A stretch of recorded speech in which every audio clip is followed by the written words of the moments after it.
आज हम सूर्य के बारे में जानकारी प्राप्त करेंगे। सूर्य एक बहुत ही महत्वपूर्ण ग्रह है।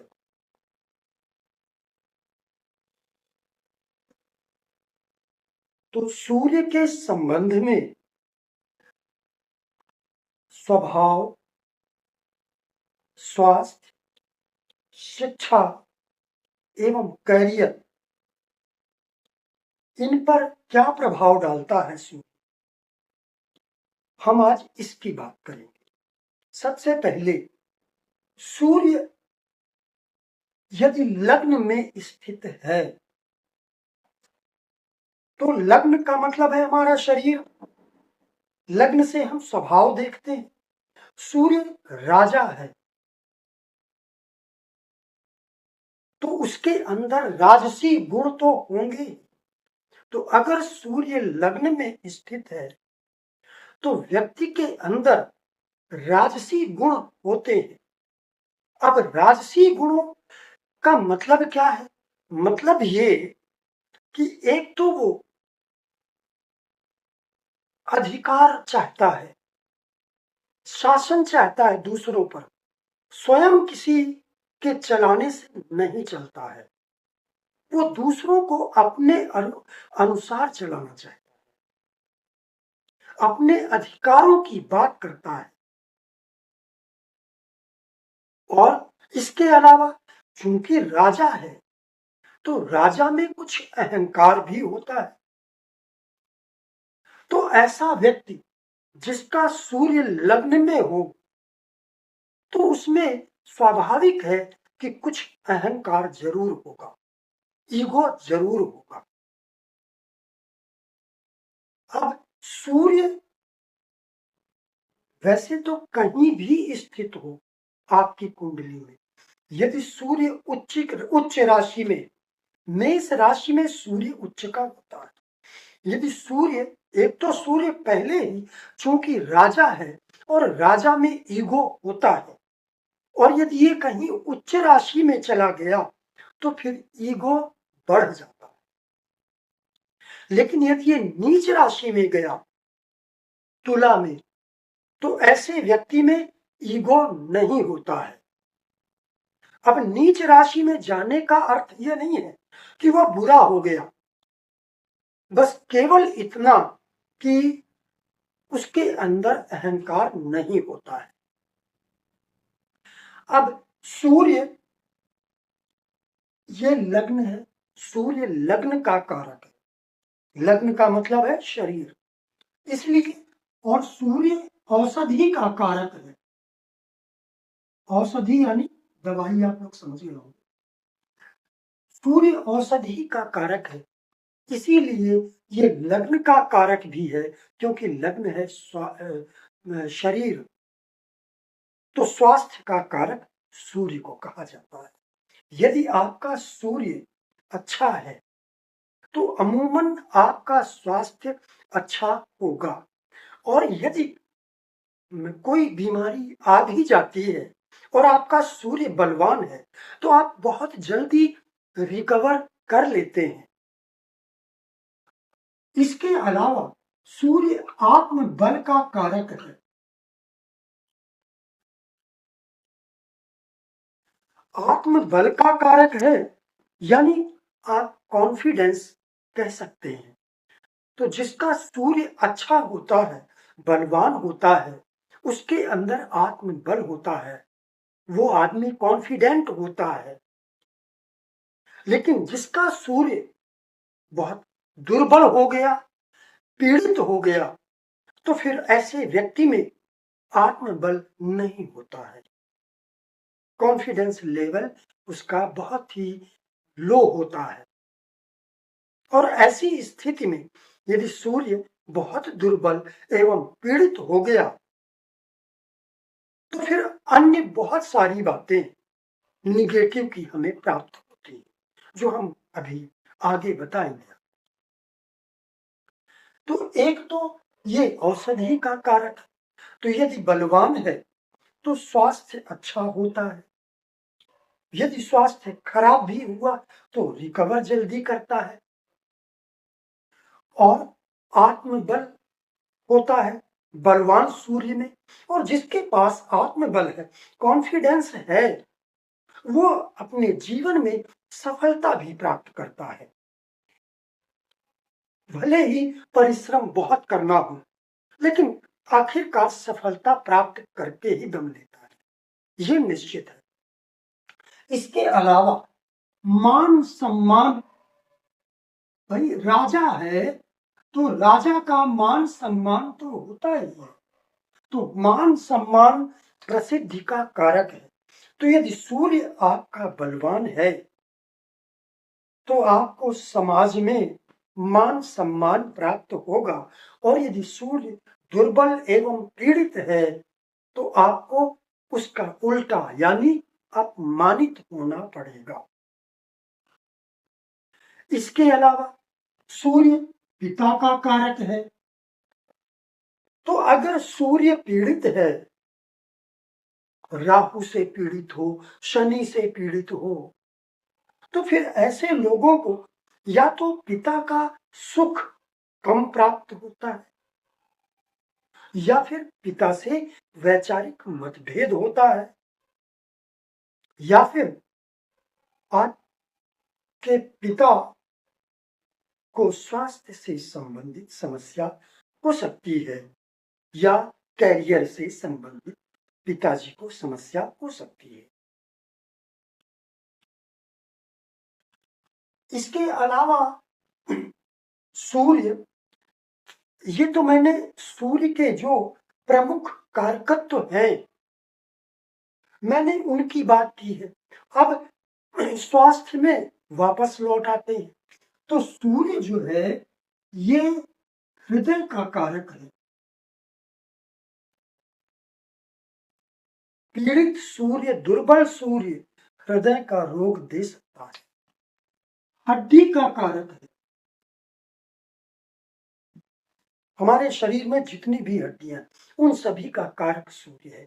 अगर सूर्य लग्न में स्थित है और दो अशुभ ग्रहों के द्वारा पीड़ित होता है, जैसे राहु और शनि, तो फिर ऐसे व्यक्तियों की हड्डियां कमजोर होती हैं, बार बार टूटती हैं, या हड्डियों से संबंधित कोई रोग होता है। लेकिन अगर सूर्य लग्न में स्थित नहीं है, तो जिस भाव में स्थित है सूर्य, यदि वहां पर यह सूर्य दो अशुभ ग्रहों के द्वारा पीड़ित है, तो उस भाव से संबंधित हड्डी में समस्या आ सकती है। जैसे अगर दशम भाव में सूर्य होगा, दशम भाव घुटनों का भाव है, इसके अलावा स्पाइनल कॉर्ड, तो स्पाइनल कॉर्ड में समस्या आ सकती है, आपके घुटनों में समस्या आ सकती है। सूर्य यदि पंचम भाव में स्थित है और बहुत पीड़ित है, तो यहां से हम हड्डी का विचार नहीं करते हैं, यहां से हम पेट का विचार करते हैं और हृदय का विचार करते हैं। तो हृदय से संबंधित, पेट से संबंधित समस्या हो सकती है। तो हृदय का कारक है, हड्डी का कारक है, और दाहिनी आंख का कारक है।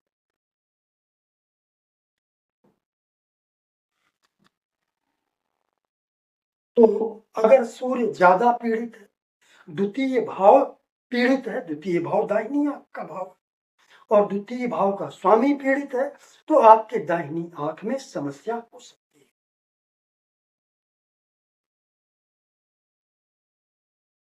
तो ये तो आपके स्वास्थ्य से संबंधित बातें मैंने बताई। अब हम शिक्षा में आते हैं। शिक्षा के लिए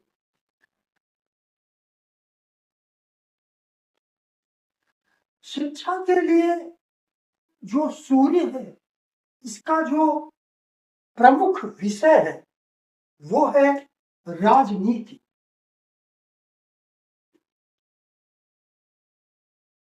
इसका प्रमुख विषय राजनीति है। इसके अलावा दर्शन शास्त्र भी ले सकते हैं, यानी कि फिलॉसफी, भूगोल,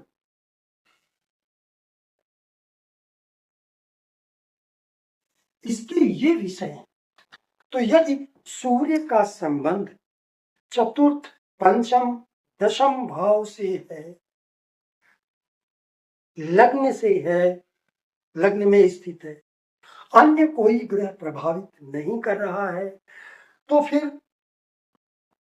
ऐसे व्यक्ति को राजनीति शास्त्र, दर्शन शास्त्र, भूगोल आदि जैसे विषय लेने चाहिए। इसके अलावा चिकित्सा शास्त्र ये प्रमुख कारकत्व है इसका।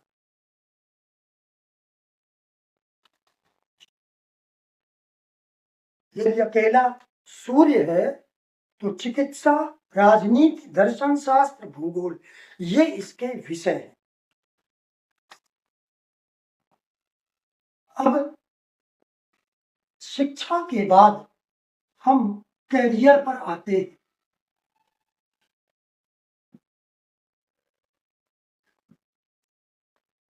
सूर्य लकड़ी का कारक है।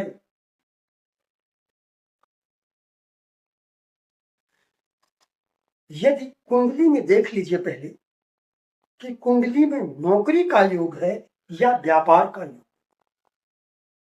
यदि व्यापार का योग है तो सूर्य लकड़ी का कारक है। चतुर्थ भाव, अगर सूर्य का संबंध चतुर्थ भाव एवं भावेश से हो और दशम से भी संबंध बन जाए तो ऐसा व्यक्ति लकड़ी का व्यापार कर सकता है।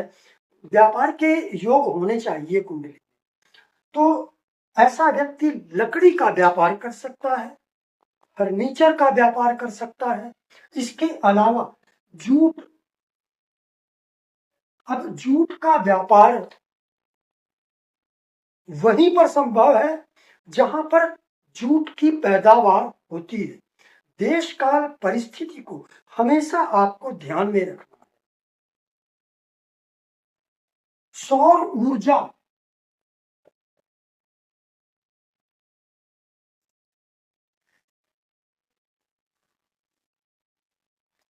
तो अगर सूर्य का संबंध चतुर्थ भाव चतुर्थेश के साथ है और दशम भाव से संबंध बन रहा है तो ऐसा व्यक्ति लकड़ी से संबंधित व्यापार कर सकता है।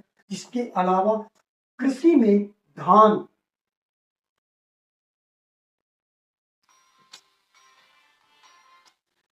मसूर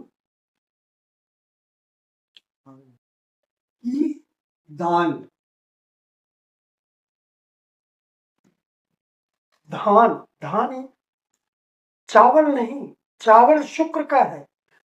धान केवल, जिससे अभी चावल नहीं निकाला गया है, धान या धान की भूसी जिसे हम ब्रैन कहते हैं। आजकल ब्रैन ऑयल भी आता है। तो धान या धान की भूसी और मसूर की दाल ये सूर्य से संबंधित है और ये सब कृषि उत्पाद है। चतुर्थ भाव कृषि उत्पाद का भी है, लकड़ी का है, जंगल का है। तो इसलिए अगर चतुर्थ भाव भावेश से और दशम भाव भावेश से सूर्य का और चतुर्थेश का संबंध बनता है तो व्यक्ति इस क्षेत्र में जा सकता है। लेकिन आपको ये पहले देखना होगा कि सूर्य कितना बलवान। यदि बहुत बलवान है तो फिर वो बड़ा बिजनेस करेगा, छोटा बिजनेस नहीं करेगा। दूसरी बात, देश काल परिस्थिति, वो व्यक्ति गांव से संबंध रखता है या शहर से संबंध रखता है, किस फैमिली से संबंध रखता है, उसका लेवल क्या है, मानसिक जागरूकता का लेवल क्या है। तो इन सारी बातों को ध्यान में रखते हुए, यानी देश काल परिस्थिति को ध्यान में रखते हुए ही हम प्रिडिक्शन कर सकते हैं किसी के बारे में। तो और अब इसके अलावा यदि सूर्य आपका लग्न में है, दशम भाव में है, नवम भाव में है। अब लग्न तो आप समझते हैं, लग्न तो कुंडली का प्रमुख स्थान है, स्वामी है। लग्न तो पूरी कुंडली का स्वामी होता है। यदि सूर्य लग्न में है, दशम भाव में है या नवम भाव, दशम भाव राज्य का भाव है, हमारी आजीविका, हमारी कैरियर, नौकरी, व्यवसाय आदि का भाव है। नवम भाव राज्य कृपा का भाव है, भाग्य का भाव है और सर्वश्रेष्ठ त्रिकोण है। तो यदि सूर्य लग्न, दशम अथवा नवम भाव में स्थित हो और बलवान हो तो ऐसा व्यक्ति फिर सरकारी नौकरी की ओर ले जाता है और ऐसा व्यक्ति IAS ऑफिसर बना सकता है, PCS officer, second grade officer बना सकता है, या अगर बहुत बलवान नहीं है तो ऐसी स्थिति में छोटी मोटी कोई सरकारी नौकरी दे सकता है, लेकिन सरकारी नौकरी जरूर देगा, क्योंकि सूर्य सरकार है, सरकार का कारक है, शासन का कारक है। इसलिए अगर सूर्य बलवान है और अच्छी जगह स्थित है, शुभ भाव का स्वामी है, शुभ भाव में स्थित है, बलवान है, तो निश्चित रूप से ऐसे व्यक्ति को सरकारी नौकरी मिलती है। हालांकि सरकारी नौकरी के लिए केवल एक ग्रह पर्याप्त नहीं होगा, अन्य बातें देखनी होंगी आपको। दशम भाव दशमेश बलवान होना चाहिए, लग्न लग्नेश बलवान होना चाहिए। तो कुंडली विश्लेषण एक अलग विषय हो जाता है, लेकिन यहां पर मैं इसके कारकत्व और संभावना बता रहा हूं कि यदि सूर्य का संबंध लग्न, नवम, दशम भाव से हो तो ऐसा व्यक्ति बहुत अच्छी ऊंची पोस्ट में जाता है।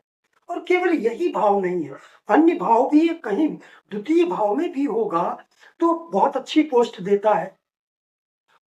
यहां तक कि जो सबसे बुरा भाव, अष्टम भाव, द्वादश भाव, यहां भी यदि सूर्य स्थित है बलवान होकर और किन्हीं अन्य ग्रहों के साथ है, वो ग्रह यदि प्रबल धन योग अथवा राजयोग का निर्माण कर रहे हैं, तब भी ऐसा व्यक्ति IAS जैसी पोस्ट प्राप्त कर सकता है। अष्टम भाव में बैठकर, द्वादश में बैठकर राजदूत, गवर्नर आदि की पोस्ट प्राप्त कर सकता है। ये निर्भर करता है आपकी कुंडली पर कि कौन कौन से ग्रह कैसा योग बना रहे हैं, सूर्य कहाँ स्थित है, सूर्य किन ग्रहों के साथ स्थित है, सूर्य पर किन ग्रहों का प्रभाव पड़ रहा है। तो जो प्रमुख भाव है सूर्य के लिए वो मैंने आपको बताए, लग्न, द्वितीय, नवम, दशम, एकादश। अब इसके अलावा यदि पंचम भाव सूर्य का जो संबंध है, पंचम, दशम, नवम आदि से बनता है और गुरु से बन जाए, गुरु सूर्य और भाव में 5, 9, 10, तो ऐसा व्यक्ति या तो बहुत अच्छे पोस्ट में होगा या ऐसा व्यक्ति मंत्री भी बन सकता है। पंचम भाव से हम मंत्री के लिए देखते हैं, ये सलाहकार का भाव भी है। तो यदि पंचम और दशम का प्रबल संबंध बन रहा हो, पंचम और दशम का प्रबल संबंध बन रहा हो और गुरु एवं सूर्य का संबंध प्रबल हो, तो ऐसा व्यक्ति मंत्री भी बन सकता है। अब मंत्री का मतलब हो गया राजनीति। अब यहाँ राजनीति आ गई, तो जब राजनीति आएगी तो फिर राजनीति का प्रमुख कारक सूर्य, सेकंड नंबर में राहु, थर्ड नंबर में गुरु, ये तीन ग्रह राजनीति के कारक। यदि इनका संबंध बनता है लग्न लग्नेश दशम भाव दशमेश चतुर्थ भाव चतुर्थेश आदि से, तो ऐसा व्यक्ति राजनीति में भी जाता है। सहायक रूप में शनि और चंद्रमा को आप ले सकते हैं, क्योंकि शनि जनता का कारक है। राजनीति के लिए जनता का सहयोग अपेक्षित है। चंद्रमा इसलिए, अब जनता का भाव चतुर्थ भाव है, और चतुर्थ भाव का जो स्थिर कारक है वो चंद्रमा है। इसलिए शनि अथवा चंद्रमा का सहयोग जरूरी है जनता के सहयोग के लिए। तो यदि सूर्य राहु गुरु या सूर्य राहु शनि या सूर्य राहु या केवल सूर्य शनि सूर्य गुरु आदि का संबंध चतुर्थ लग्न दशम भाव से बन रहा है, तो ऐसा व्यक्ति राजनीति में जा सकता है। सहयोगी रूप में शनि एवं चंद्रमा को बलवान होना चाहिए, इनका संबंध कहीं ना कहीं इनसे होना चाहिए, तो ऐसा व्यक्ति राजनीति में जा सकता है। इसके अलावा यदि सूर्य का संबंध पंचम भाव नवम भाव एवं गुरु से बन रहा है, पांचवा भाव, ये मैं भाव लिख रहा हूं, पंचम भाव नवम भाव एवं गुरु, ये सूर्य का संबंध यदि पंचम भाव नवम भाव एवं गुरु से बन रहा है, तो यहां पर गुरु बहुत ज्यादा जरूरी नहीं है, लेकिन सूर्य का संबंध पंचम नवम से बनना जरूरी है, और साथ में दशमेश भी हो, क्योंकि हम कैरियर की बात कर रहे हैं, तो दशम भाव या दशमेश का होना भी लाजमी है। गुरु नहीं भी होगा तो चल जाएगा। ऐसा व्यक्ति स्वतंत्र रूप से कोई कार्य नहीं करता है, बल्कि उसके पिताजी जो कार्य करते हैं वही कार्य वो अपना लेता है, पिताजी के साथ ही वो कार्य करने लगता है। यदि नवम भाव और द्वादश भाव, नवम भाव और द्वादश भाव, अभी जो मैंने पिता के साथ कार्य करने वाली बात बताई वो क्यों? क्योंकि नवम भाव पिता का है और पंचम भाव नवम से नवम भाव है, भावात भावम, इसलिए, और पूर्वजों का भाव इसे भी माना जाएगा, तो पंचम और नवम इसलिए लिया गया है। अब यदि सूर्य का संबंध नवम भाव और द्वादश भाव से बनता है और साथ में गुरु, तो ऐसा व्यक्ति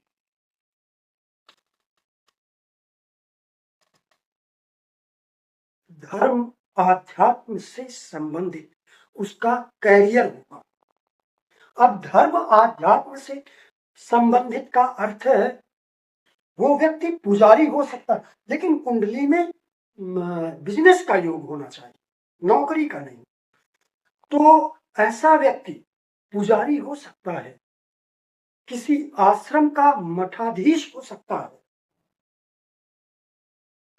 द्वादश भाव नवम भाव, इसलिए नवम भाव धर्म का भाव है, द्वादश भाव इसलिए ये धर्म के भाव से चतुर्थ भाव है। चतुर्थ भाव का मतलब है घर, धर्म का घर, धर्मालय यानी मंदिर।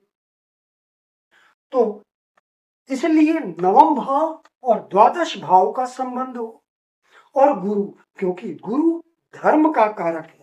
काल पुरुष की कुंडली में भी गुरु नवम भाव का ही स्वामी होता है।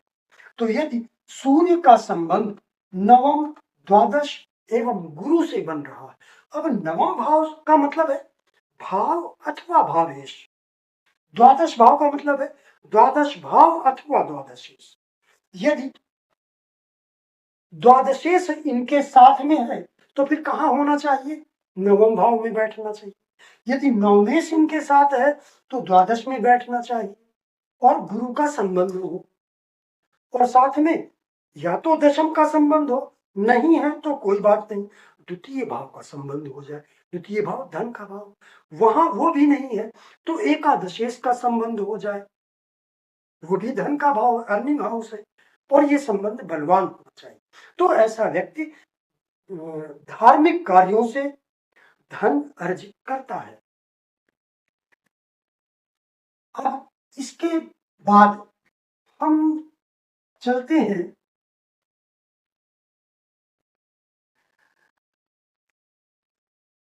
कुछ युति पर। अभी मैंने सूर्य का संबंध कुछ भाव और भावेशों के साथ बताया है। अब हम युति पर आते हैं। यदि सूर्य के साथ चंद्रमा स्थित है और कहा दशम भाव, लग्न, चतुर्थ भाव, तो ऐसा व्यक्ति बायो सब्जेक्ट लेता है। ऐसा व्यक्ति और साथ में अगर शुक्र भी हो जाए तो और भी अच्छा है। कहां कहां? दशम, लग्न, चतुर्थ या पंचम, ये चार भाव में मुख्य तौर पर बता रहा हूं। तो सूर्य, चंद्र, शुक्र अगर है तो ऐसा व्यक्ति बायो जरूर लेता है शिक्षा में। और अब अगर सूर्य और चंद्र है साथ में और इनका संबंध कहीं भी, ये तो तीन भाव मैंने बताए, इसके अलावा अब इनका जो संबंध है वो छठे भाव अथवा द्वादश भाव, छठे अथवा द्वादश भाव से हो, या कभी कभी अष्टम भाव भी आप ले सकते हैं। 6, 8, 12, छठा भाव रोग का भाव है, आठवां भाव दीर्घ रोग का भाव है, द्वादश भाव हॉस्पिटलाइजेशन का भाव है या हॉस्पिटल का भाव है। सूर्य औषधि का कारक, चंद्रमा जड़ी बूटी का कारक है, इसलिए सूर्य चंद्र की यदि युति है और इनमें से किसी भाव से संबंध बन रहा है, साथ में दशम अथवा दशमें इसका संबंध होना चाहिए, तो ऐसा व्यक्ति डॉक्टर होता है। चलिए अब चंद्रमा को हम यहां से हटा देते हैं। चंद्रमा की जगह हम यहां पर मंगल ले लेते हैं। यदि सूर्य और चंद्रमा का संबंध, सूर्य और मंगल का संबंध हो लग्न में, छठे भाव में, दशम भाव में, या फिर नहीं है तो फिर चतुर्थ भाव भी ले सकते हैं, तो तब भी ऐसा व्यक्ति डॉक्टर होता है। मंगल सर्जरी का कारक है, सूर्य चिकित्सा क्षेत्र में ले जाता है, औषधि का कारक है, इसलिए सूर्य मंगल की युति भी डॉक्टर बनाती है। और खास करके यदि मंगल की राशि हो मेष अथवा वृश्चिक राशि, वहां पर सूर्य बैठा हो तो फिर यह संभावना बहुत ज्यादा बढ़ जाती है। अब अगर मंगल के साथ, यहां सूर्य मंगल के साथ बुध भी बैठ जाएगा तो फिर डॉक्टर नहीं, फिर इंजीनियर बनेगा। मैं अभी केवल डॉक्टर की बात कर रहा हूं। मंगल की जगह में हम बुध को ले लेते हैं। सूर्य और बुध का प्रभाव यदि लग्न, चतुर्थ, दशम भाव पर है या द्वितीय भाव पर है तो ऐसा व्यक्ति शिक्षक हो सकता है। यदि ये युति थोड़ी कमजोर है तो ऐसा व्यक्ति क्लर्क भी हो सकता है। बलवान है तो शिक्षक भी हो सकता है, राइटर भी हो सकता है। सूर्य और बुध की इसके अलावा ज्योतिषी हो सकता है, वक्ता हो सकता है, क्योंकि बुध ज्योतिष का भी कारक है, वाणी का भी कारक है, इसलिए सूर्य और बुध, इसके अलावा ये सरकारी नौकरी भी देते। सूर्य और बुध दोनों मिलकर के यदि ये दोनों बलवान हैं तो सरकारी नौकरी भी देते। और बुध की जगह हम गुरु को ले लेते हैं। गुरु यदि सूर्य के साथ ही स्थित है तो इसमें भी व्यक्ति शिक्षक हो सकता है या कोई उपदेशक हो सकता है, क्योंकि गुरु स्वयं ही गुरु है, शिक्षक है और धर्म का कारक भी है। इसीलिए मैंने अभी नवम भाव, द्वादश भाव और सूर्य गुरु बताया था। सूर्य ये भी बहुत ही सात्विक ग्रह है, आत्मा का कारक। तो जब सूर्य और गुरु स्थित होंगे नवम और द्वादश भाव में, तो स्वाभाविक है ऐसा व्यक्ति धार्मिक होगा, उसका रुझान धर्म आध्यात्म की ओर होगा। अब सूर्य और गुरु ये यदि दोनों के एक साथ होते हैं तो भी ये व्यक्ति को शिक्षक बनाते हैं, उपदेशक बनाते हैं। इनका संबंध आश्रम अथवा मंदिर जैसी जगहों से हो सकता है। इसके पहले मैंने राजनीति के लिए गुरु को भी लिया था सूर्य के साथ। तो यदि सूर्य गुरु है लेकिन साथ में फिर एक राहु का भी साथ मिल जाए तो बहुत अच्छा है, तो ऐसा व्यक्ति फिर राजनीति में जाता है। और शनि चंद्रमा में से कोई एक हो। अब गुरु की जगह शुक्र, यदि शुक्र है तो ऐसे व्यक्ति का संबंध आभूषण से हो सकता है, अस्त्र शस्त्रों से भी हो सकता है। इसके अलावा थिएटर से भी हो सकता है ऐसे व्यक्ति का संबंध। यदि दोनों ही बलवान हैं, कहीं दशम भाव में है, लग्न में द्वितीय भाव में है, तो शुक्र चूंकि लग्जरी का कारक है और सूर्य तो राजा ही है, दोनों मिलकर व्यक्ति को प्रशासनिक सेवा की ओर ले जा सकते हैं, सिविल सर्विस की ओर दोनों मिलकर ले जा सकते हैं। अब शुक्र के बाद शनि का नंबर आता है। शुक्र और शनि ये दोनों, यहां थोड़ा सोचने की बात, दोनों परम घोर शत्रु हैं।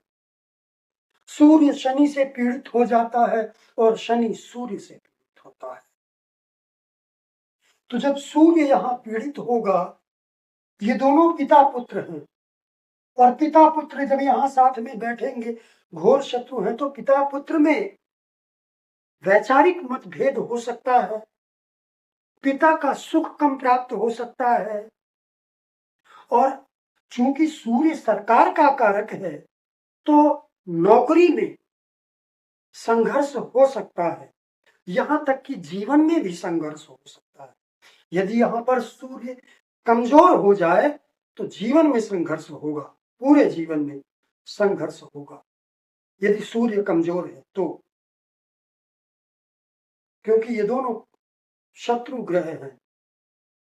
और ऐसी स्थिति में फिर सरकारी नौकरी सोची ही नहीं जा सकती। लेकिन इसका उल्टा कर लीजिए, सूर्य बलवान हो, अच्छे भाव में हो, साथ में शनि है, तो सरकारी नौकरी पहले मिलेगी, क्योंकि सूर्य सरकार का कारक है, शनि नौकरी का कारक है। पिता से भले वैचारिक मतभेद हो लेकिन सरकारी नौकरी जरूर मिलेगी। तो ये अंतर रहेगा शनि के साथ में। शनि की जगह अब हम राहु को ले लेते हैं।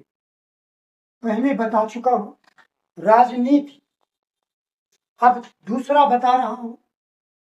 एक तो राजनीति, राहु राजनीति का कारक इसलिए कहा जाता है, ये आंदोलन का कारक भी है।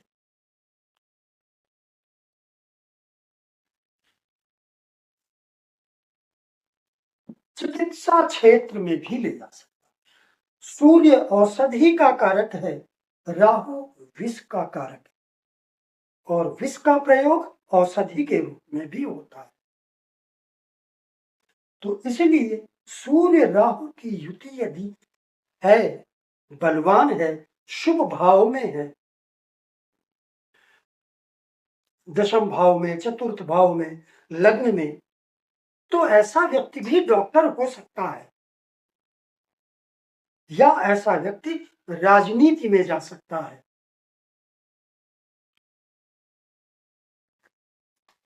राहु यहां सूर्य को पीड़ित नहीं होना चाहिए। यदि यहां सूर्य दुर्बल हो गया, पीड़ित हो गया, तो फिर सरकारी नौकरी भी नहीं मिलेगी। यहां सूर्य बलवान है तो सरकारी नौकरी मिलेगी, लेकिन अगर सूर्य निर्बल हो गया तो सरकारी नौकरी नहीं मिलेगी। यहां आपको यह नहीं सोचना है, आंख बंद कर लिया, सूर्य राहु से पीड़ित हो गया, पितृ दोष लग गया, ग्रहण दोष लग गया, न जाने क्या क्या।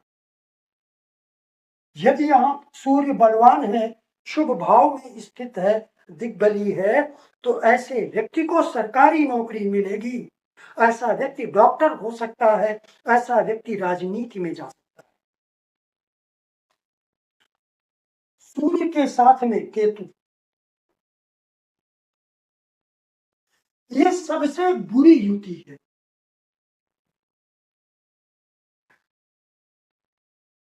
यहां पर जो केतु है, यदि यहां पर सूर्य बलवान है, तो ऐसा व्यक्ति जासूस हो सकता है, या जासूसी से संबंधित सरकारी या प्राइवेट नौकरियां भी बहुत सारी होती हैं, तो उस क्षेत्र में जा सकता है। पराविद्या के क्षेत्र में भी जा सकता है, धर्म के क्षेत्र में भी जा सकता है। केतु जासूस भी है और धार्मिक ग्रह भी है, पराविद्या, तंत्र मंत्र आदि का कारक भी है केतु। तो इसलिए, और ऐसा भी हो सकता है कि ऐसा व्यक्ति इलेक्ट्रिक, बिजली से संबंधित कोई कार्य करे, कोई बिजनेस करे अथवा नौकरी करे, इलेक्ट्रीशियन के रूप में या इलेक्ट्रिकल इंजीनियर के रूप में, यदि ये युति बलवान है तो। अन्यथा केतु इनमें सबसे ज्यादा बुरा ग्रह है सूर्य के साथ। मैं सूर्य के साथ युति की बात कर रहा हूं। तो सूर्य के बारे में, आपकी कुंडली में सूर्य किस भाव में स्थित है, कितना बलवान है, उस पर किन किन ग्रहों का प्रभाव है, इन सबको आपको देखना होगा।